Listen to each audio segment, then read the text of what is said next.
Hello and welcome to the Dire Gentleman channel. My name is Gus Zagarella. And I'm Henry Galley, and today we're here to once again talk about Helluva Boss. Not in the way that perhaps we hoped. At the end of the day, we feel like we owe it to ourselves and we owe it to you, the audience, to kind of give our most level headed take on how we felt the show has progressed. Right, Gus? Yeah, exactly. Like you said, Henry, we owe it to ourselves because there was a time that we were incredibly invested in this show. There was a time that we saw a potential in it. Yeah, here's the thing. This is going to be a little bit different to most of our other Helluva videos because you've probably noticed at this point that we didn't release individual videos on Seeing Stars and X's and O's, and the reason for that is we felt that at this point it would be more constructive and a better use of everyone's time to broaden our view a little bit, do a whole series retrospective that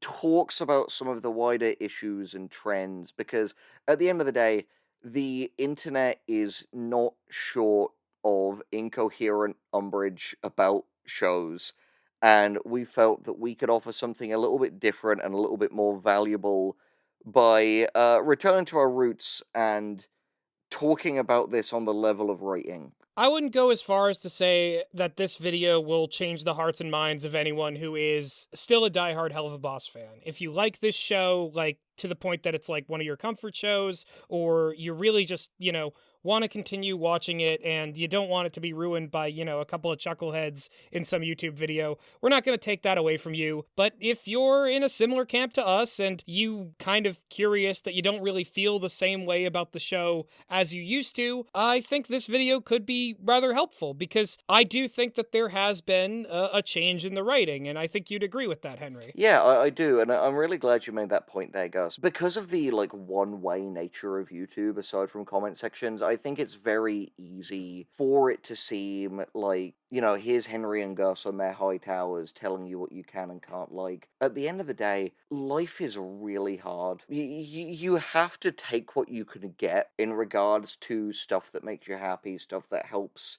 you get through the day. And if I can be vulnerable for a second, I think what I'd say most is if you are someone who still really loves this show, I don't want to convince you otherwise. To be perfectly honest, I envy you. I wish I could get out of this show what I used to, and really what this video is about is just explaining to us why we feel we can't do that. And I think the best way to start is with a writing concept that for those who aren't super nitty gritty in the weeds with this kind of stuff, like Gus and I are, you may not have heard of. It's called the story engine. Fundamentally, to put it as simply as possible, the story engine is what you can expect consistently from each episode of the show. For example, the story engine of a police procedural will typically be case of the week. Or, like in the case of something a bit weirder, like X-Files, it might be mystery of the week. Your story engine, for example, if you have a serialized show, might be, oh, well, we need to solve this mystery. We need to stop the big bad guy or rebel against the, dystopian dictatorship. And a show can have a mix of episodic story engines and serialized story engines. For example, The Good Place has the episodic story engine of Eleanor learns some kind of new philosophical lesson, helping her being a better person, more deserving of being in the good place. The serialized story engine is figuring out why they're in the good place, who deserves to be there, and what the greater mystery about it is. These things can and should coexist. A show that is trying to do episodic comedy and serialized serious plot lines should do both. And I bring up The Good Place because in essence it's very similar to Helluva Boss in the things that it's attempting, but it does a much better job than especially the more recent Helluva Boss entries have done. Exactly, and the reason we bring this up is because, in fact, Helluva Boss, don't get it twisted, we're not here to tell you it has a bad story engine. It's the opposite, in fact.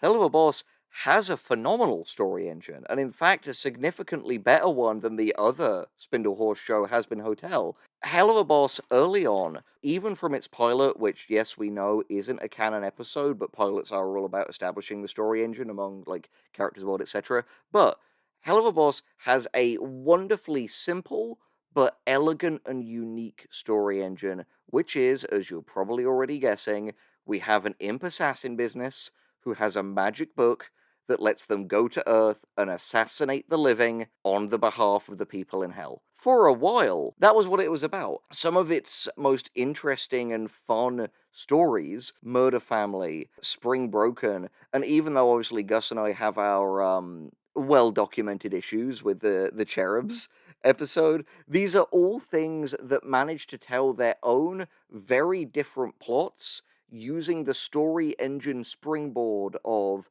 they've got to go to Earth and assassinate someone. Exactly. And I think that it's crucial to say that, Helluva Boss fundamentally was a show about this imp assassination business and the various jobs it does, because you think of episodes like Murder Family, Spring Broken, the aforementioned Cherubs episodes, and even moments in those that maybe the pacing was off in some place, maybe there was like a couple beats or jokes or character moments that didn't quite work. There was never a moment in any of those episodes where you did not fundamentally feel like you were watching something with the same identity as the other episode, because you could always understand what was going on through the lens of the story engine. Exactly, and that is what the story engine's true value is. Think of it almost like an anchor that stops a show from just drifting away and becoming about whatever. Because, as much as in theory we all enjoy characters we like just vibing, it will be inherently more rewarding when tied to a consistent activity that allows us to maintain momentum while doing other stuff. I was going to say, in regards to that, not every single thing can pull off the it's a show about nothing a la Seinfeld, because not every show is, so on it with its comedy and with the cast of it. You need to have an incredibly strong, incredibly well-connected comedic cast in order to do that. And Hell of a Boss, while it has comedic elements, is not solely a comedy. It would be very strange if all of a sudden there was an ongoing plot in Seinfeld that involved deadly high stakes and potentially characters being killed off for real. The compromise, which seems to be something that Hell of a Boss is doing in a similar scenario, is that nobody can really die, and the plot lines have to remain episodic even though they're being established. Yeah, no, it's true, it's true. And I think season two, which is where we really fell off with it, is a perfect example of why this is an issue. And I think it was crystallized for me in X's and O's when Blitz basically says to Moxxie's dad, Crimson, like, yeah, no, we don't do this kind of hell mafia stuff. We go up and assassinate the living. That's our business. And I think in that moment, it just hit me like, wow, but it's been forever since you've done that, though.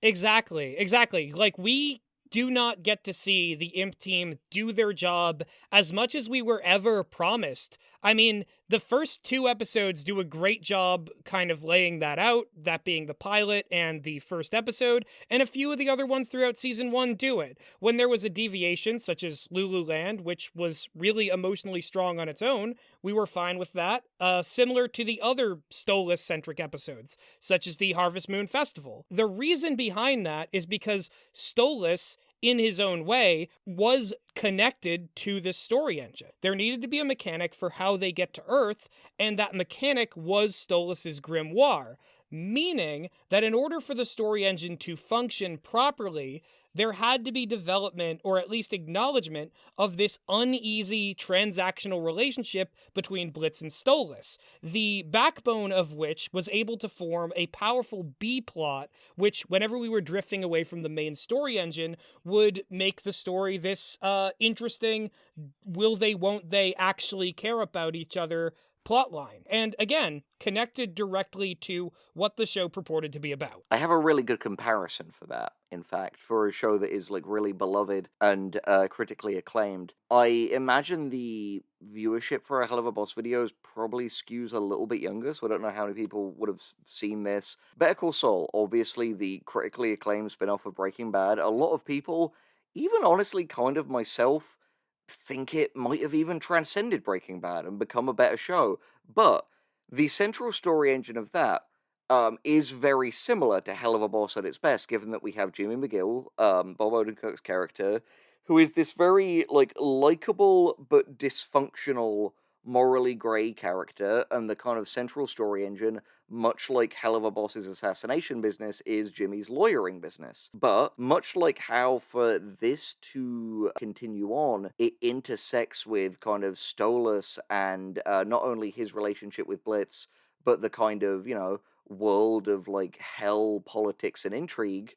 In Better Call Saul, we have the kind of Mike subplots, which are all about, stuff with the cartel, the criminal underworld, drug dealing, which is all of the kind of world that was dealt with more heavily in Breaking Bad. And you're able to dip in and out because this is the dual story engine of the show, and it stops it from ever getting too stale.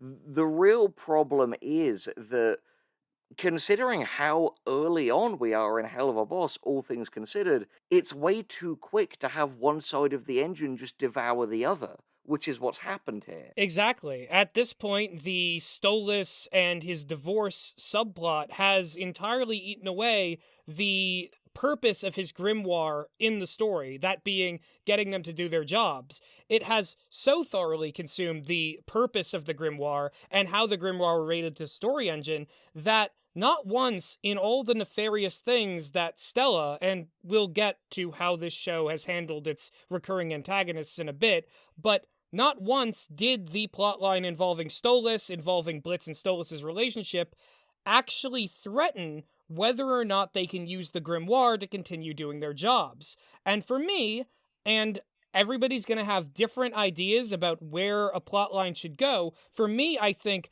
threatening the main status quo of the actual story engine is a good way to push the characters out of their comfort zone, maybe force a bit of development. There was something akin to that in the episode with Stryker, where he was first introduced, because the whole reason Imp was at the Harvest Moon Festival is because Stolas needed the book for a certain celestial event. It's interesting when the reason Stolas is in the plot at all, being the grimoire relating to Blitz's job, is actually utilized in order to give us more interesting situations with both characters. Yeah, I agree. And I think speaking of like situations and plots, this is a good time to transition to one of our other kind of big bugbears with the direction that the show has taken. Another like pretty basic concept in writing that is really valuable to know. It is setup and payoff. Do you want to explain a little bit about what that is, Gus? I know it sounds self-explanatory, but narratively, I mean. Yes. So as we were talking, that there are episodic sort of setups and payoffs, and for a while, Helluva Boss, they would do these sort of self-contained stories where like the episode begins with something, and then at the end of the episode, we get a resolution to that conflict. Then, on a serialized level, there can be arcs, recurring villains, conflicts that go between episodes. What Helluva Boss had a tendency of doing in Season 1, and has only really continued to do so more frequently, is set up conflicts that go well beyond the boundaries of a singular episode, and then just kind of not add anything to those ongoing conflicts, meaning that there is a lot of setup for a lot of different loose plot threads, but no particular payoff. And I'll give a few examples of this. For one, the cherubs are kicked out of heaven. What becomes of them? Will they seek revenge on Imp? Will they become demons themselves? We're not sure yet, but, assuredly they'll come back at some point. Okay, Stryker. Stryker is trying to kill Stolas. Stryker has offered teaming up to Blitz. They're kind of got this friendly rivalry thing going on that borders on potentially, Blitz maybe hooks up with Stryker, leaves Stolas. For now, that's all hypothetical, but assuredly it'll come back. Recently, we've had to deal with the Stella plotline, the divorce. Will she ever fully be moved out? Will the divorce ever be finalized? It would be good to know this, and maybe we will at some point, but that is 3 dangling plot threads, and now Moxxie's father enters the picture. He is a 4th dangling plot thread, because, for whatever reason, Millie did not gut him like a fish at the end of this episode, even though she gutted many other fish like fish. I actually have a few more for you guys, because I think it's important to put this into perspective. Oh, please, please. I imagine that there are more examples than just the ones I've listed. The implications of Dork having definitive proof of demons that didn't go anywhere. The emotional fallout of Aussies, which felt like it should have been this kind of moment of, oh, have things between Blitz and Stolas irreparably broken. Ditto for what felt like the reconciliation of Blitz and Moxxie during the acid sequence in Truth Seekers, which ultimately doesn't feel like it's really like this is a slightly different thing to the dangling plot threads, but is also indivisible from them.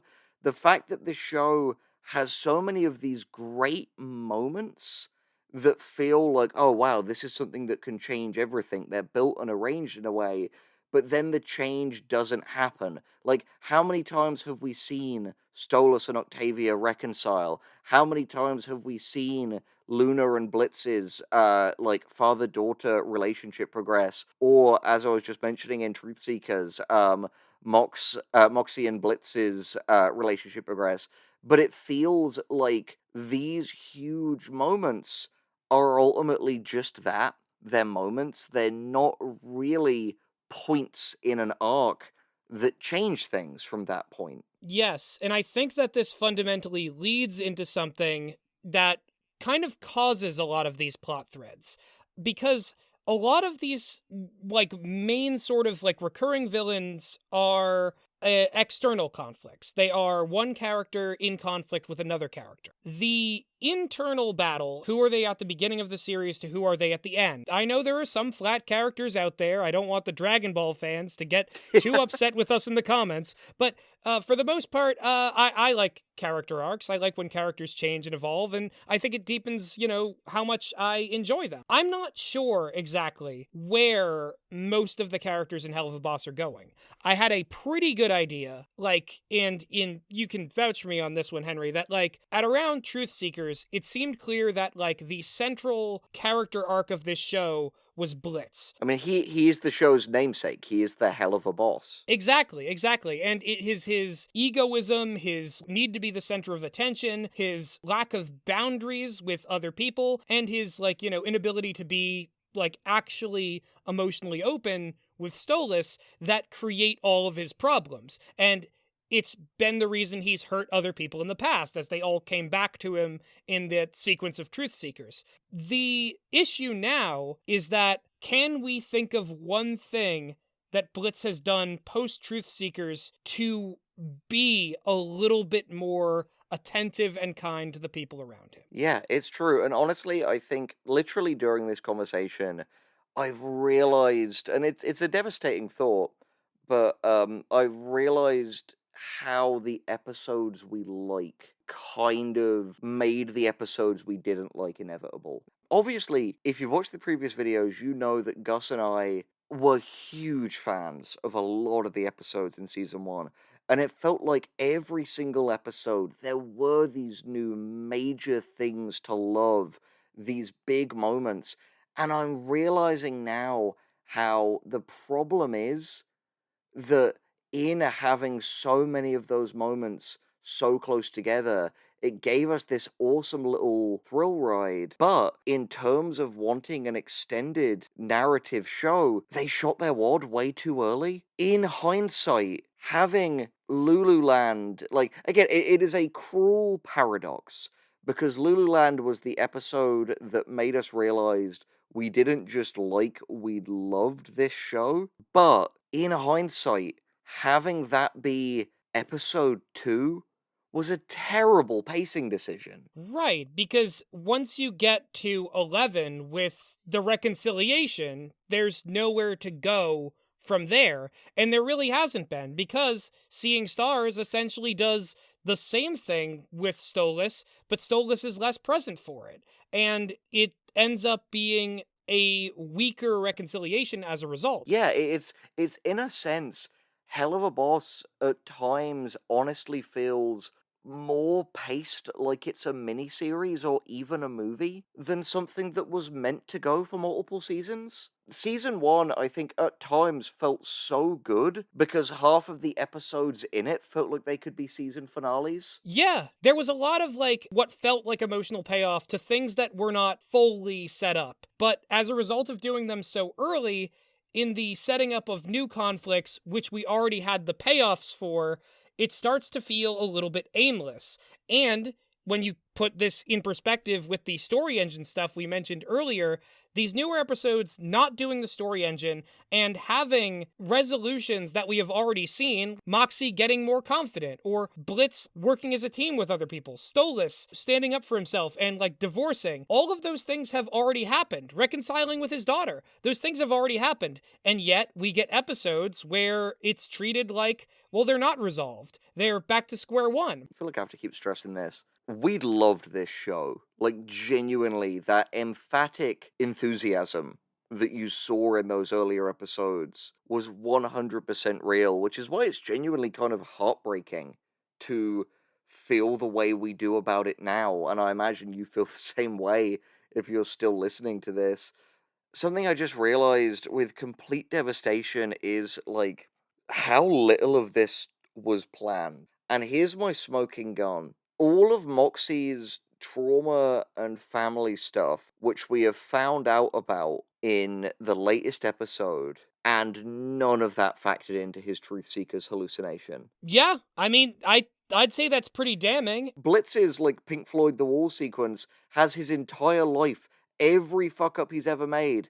And if Moxie's father, like, murdered his mom and, like, forced him into a violent business he didn't want to be in, but that didn't factor into his, like, Dark Night of the Soul hallucination as much as his fraught relationship with his boss, that says to me that it was made up as we went along. Either that or the backstories were thought up well before, but it was believed that just dumping the backstory all at once would be sufficient in order to convey the emotion that that backstory needs. I don't want to be uncharitable, but the way that backstory has been used in the second season is actively damaging to our understanding of the characters. As we've discussed in regard to no resolution on character arcs, plot threads, story engine, these characters do not move in a linear plot arc. They are not heading from any discernible point A to any discernible point B. This actually, I think, brings up a good point that we kind of discussed in our last video. And I want to dispel the notion that, our opinion here is the backstories were not what we wanted them to be, or not what we headcanoned them to be, or whatever else. It's not that, because honestly, I don't think either of us really had any preconceived notions. No, not at all. It's not what the backstories are, it's how they've been implemented. Because I think that when you need to, like, when you're giving a character a backstory, it should explain or connect to something that is going on in their immediate present. And I think a really good example of that is Luna's backstory, because the big problem with the bit of Luna backstory we get in Seeing Stars is there is nothing in that backstory that we could not have directly inferred from everything we've seen between them. As such, it doesn't add any additional depth. Likewise, the flashback with Stolas and Blitz, especially sort of recontextualization of the stealing of the grimoire, all that does is show us the same thing we've already seen, but change it so that a character beat that happened in the present actually happened in the past, thus erasing what we thought was character development of present Stolas by placing it at the very beginning of his arc. Yeah, it's true, it's true, and okay, so I'm reticent to make this next point, so I'm gonna give it a qualifier. As we have said in many videos on this channel, fanfic is a completely valid form of art. It's both, I imagine, a very fun thing to do for people who enjoy doing it, and it can be a cool way to practice your skills and show appreciation for things you enjoy. But there has been this inescapable feeling that Helluva Boss has become almost fan fiction of itself. Like, so many of these tropes feel so fundamentally like Wattpad, from the like star-crossed lovers from infancy to like, I don't know why this is such a weird prevalent thing in like Wattpad and TikTok and stuff, but like finding out that someone is like the son of a mafia don is such a weird like fanfic like pilled trope. Of course, and the arranged marriage to the worst person in the entire world, that sort of thing. People who like Chaz as a character, I don't know why you're this far in, but if you like Chaz as a character, you've got to admit that like he is designed from top to bottom to be the least appealing thing in all of existence. And if you like him, it's because that worked on you. Like, let's not mince words here. Yeah, that's the thing. We could all like characters who are, by the letter of it, shitty people. Gus and I are huge fans of Power from Chainsaw Man, and in universe, she's a fucking nightmare. I think the biggest issue with Chaz is that, like, his role in episode 3 is so overpowered by Crimson, who is in many ways very similar to Stella in the way that he's used in the storyline. But Chaz presented us an interesting conflict. Could, Millie and Moxxie having the same ex, could that test their relationship? Could that, bring up elements of their past, especially Millie, because girl's hurting for a little bit of, like, where's her backstory, right? But anyway, the thing with this character is that theoretically he could have been really interesting, and he could have added something to the plot. He could have added real conflict. The actual conflict with him is all based on Crimson's arranged marriage scenario, the actual, like, thrust of which is resolved by Blitz looking in his car, finding out that he isn't rich, and telling Crimson that. And immediately, there are no stakes. Moxxie and Millie and Blitz can just go home with no consequences. Crimson can live to impotently maybe be in another episode where he won't kill any of the main characters another day. And we're just left with this, why did we overstuff an episode with two different sad backstory characters that seem to be at odds with each other? Because I don't know about you, Henry. Moxie's homophobic mobster dad, who seemingly cares a lot about, like, family and keeping his son in the business. Enough to force his son into a gay marriage. A gay marriage with the guy who left Moxxie for dead and got him put in hell jail, which we're not going to unpack. We'll get into the world building issues later, but yeah. No, I think now is a good enough time, because let's face it, our main thing with this show has always been, we're not going to do any homework, we're not going to look at the Insta, we're not going to look at the wiki, we don't need to worry too much about the world building. I would just like to know, like, one thing, and this doesn't ruin the episode for me, it's the least of my concerns with it, how there is a mafia when there is an unclear authority. Is it the overlords? Is it the Goetias? Are there Hellcops? And what is the mafia, the underground sort of like organized crime community? What is it, the, like, underworld too? These questions are not answered because it all feels like an aesthetic, and that can be fine.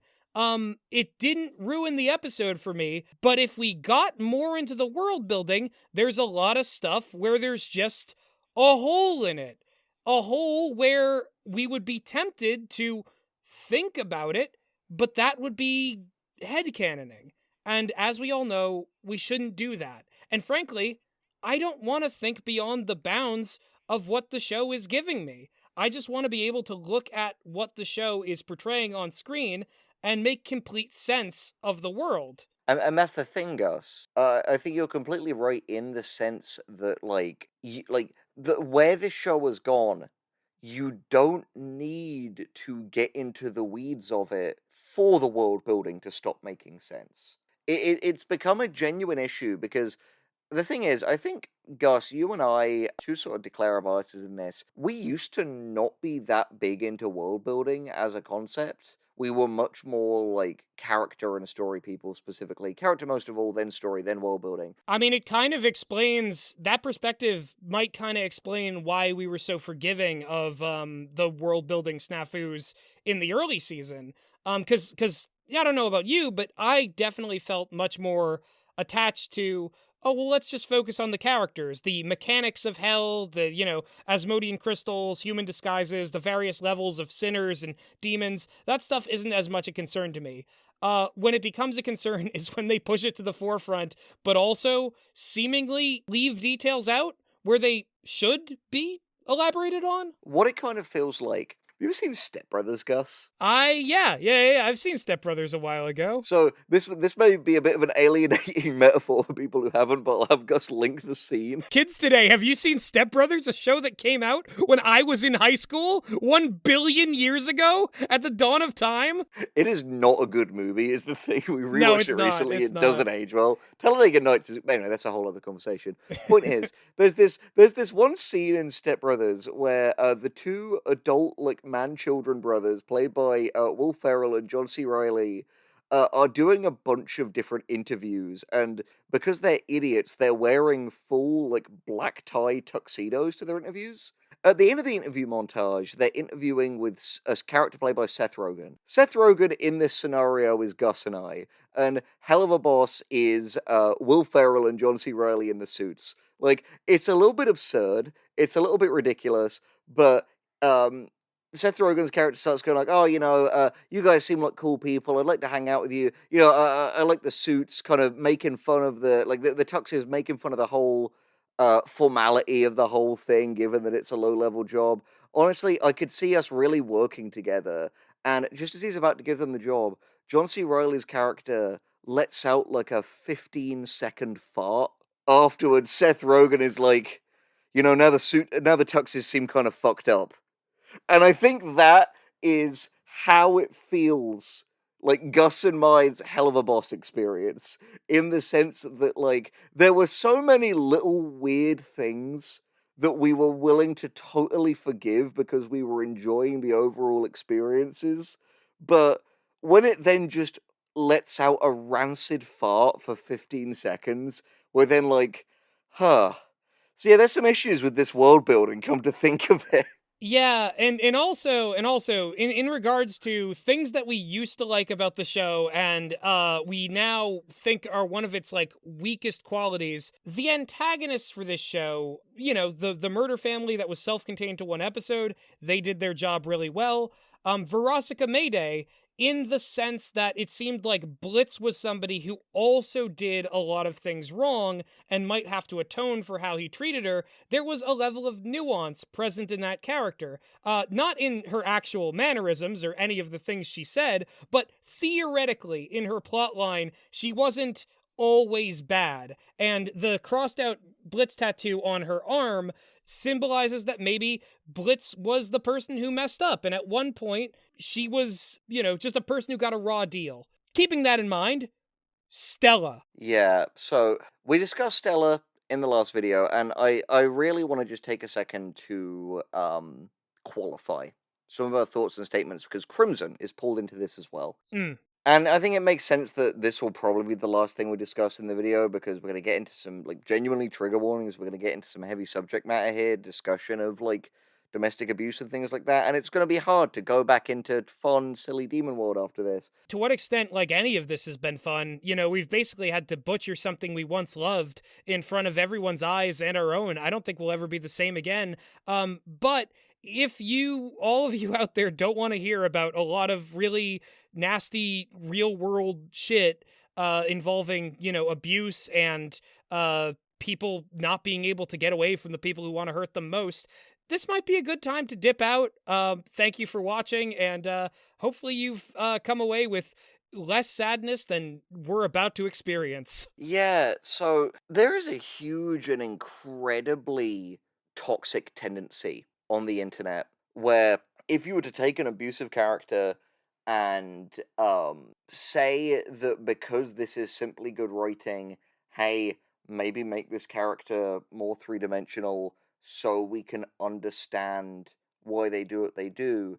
A lot of people who, don't want to invalidate anyone's experience, because people who have suffered from abuse, as I'm sure, like, a shocking number of us have in different forms over their life, like, the last thing we want is to be told that we should see the humanity of our abuser or whatever. Yeah, especially while you're going through it, as I imagine not a small number of people who are, who need a comfort show would be going through. Exactly, and if that applies to you, our heart massively goes out to you. Yeah. But the thing is, what I want to say is, and what I think is the most important hair to split, is that a character being well developed and complex and sympathetic isn't the same thing. All characters should have an interesting interior life, believable and consistent motivations, and even if that character is a complete piece of shit, they should have that because it makes them more interesting. Not, I repeat, not because it will make them more likable or sympathetic, or because abusers need to be likable and sympathetic. They don't.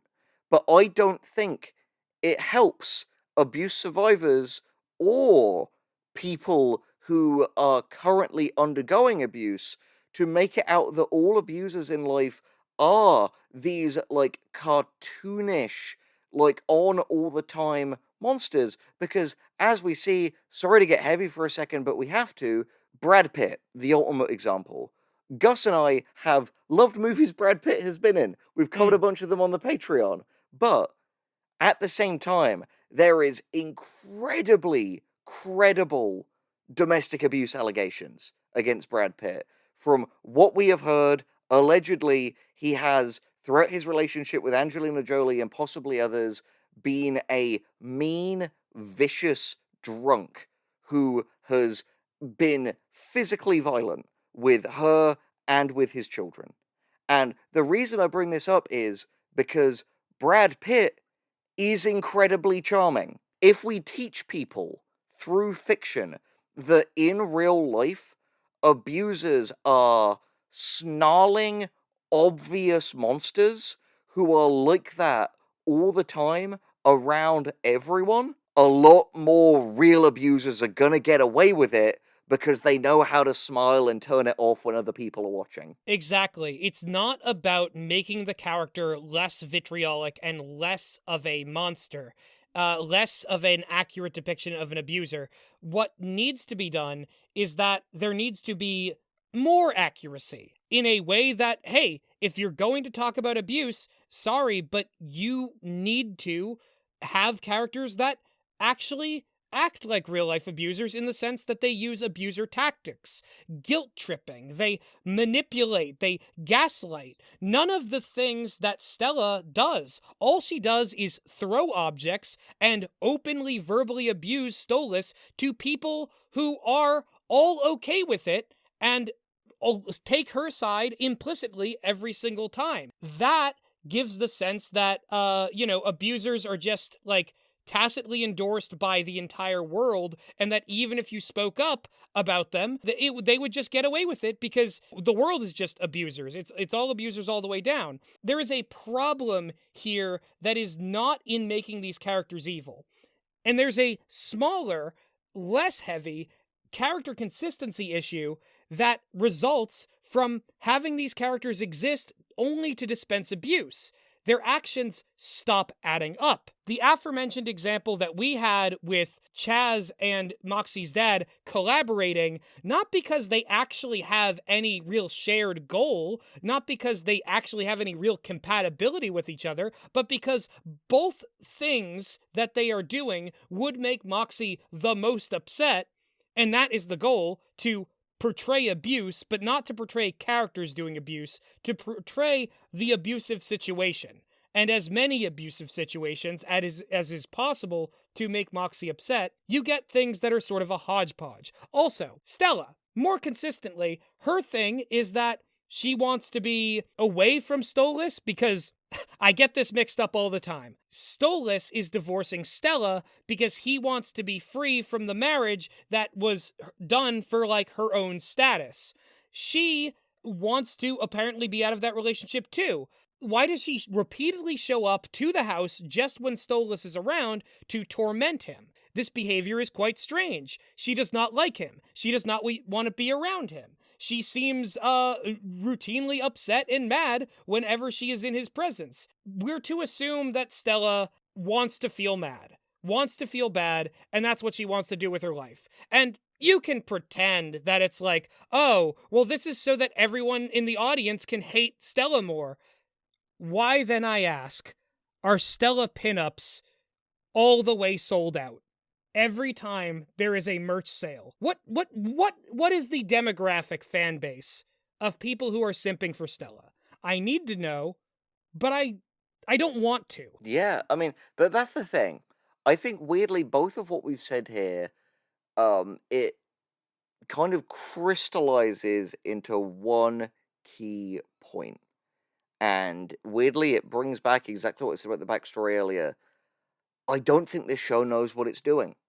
And when it comes to abuse, like we said, a serious issue that affects millions, if not tens or even hundreds of millions of people worldwide, it is not something that is dealt with the weight that such a serious, real issue should be.